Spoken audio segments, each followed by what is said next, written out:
Revoking PNTR for Russia is going to make it harder for Russia to do business with the United States, and doing it in unison with other nations that make up half of the global economy will be another crushing blow to the Russian economy. It's already suffering very badly from our sanctions.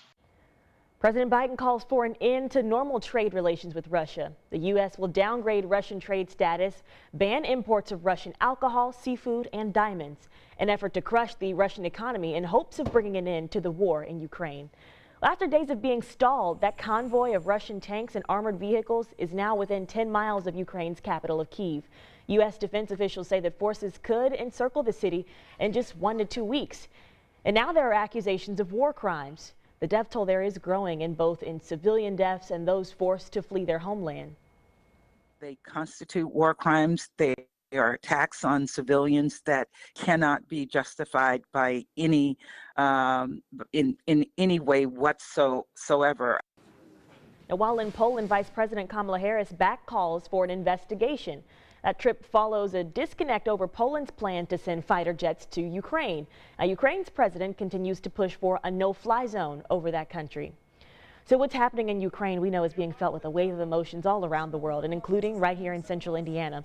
A local theater is getting involved to try and do what they can to help Ukrainians in need right now. John Duran has more on the special showing of a documentary about the 2014 Ukrainian Revolution. When the Russian invasion happened, I was just immediately horrified and scared and angry, and but most of all, I just felt really powerless.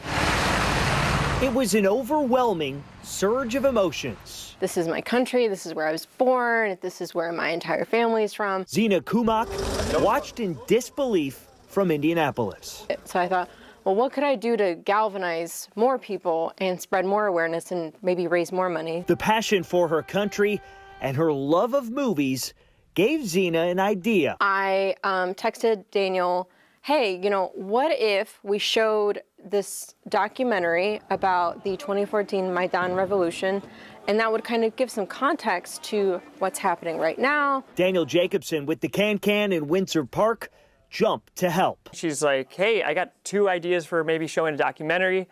We can maybe find an organization in Ukraine to donate the proceeds to. I said, awesome, let me check to see if the rights are there. And within a couple days, we had the rights secured, and we shuffled our schedule around and found a spot for this to happen because we thought it was important. That documentary, now 8 years old, still applies to today's conflict. There's a really powerful tie-in to what's happening right now is the people saying, we don't want to be part of Russia. We want to be Ukraine, and we want to be part of Europe, and that's what we're fighting for. 100% of the proceeds of the 2 screenings of Maidan will be donated to Razum, which is a nonprofit that birthed out of the revolution back in 2014, and they are currently providing critical medical supplies to injured Ukrainians. Hoping to educate Hoosiers and send real help overseas. I think it's just really validating to know that, okay, my country is not being forgotten, and people want to help, and they want to do something.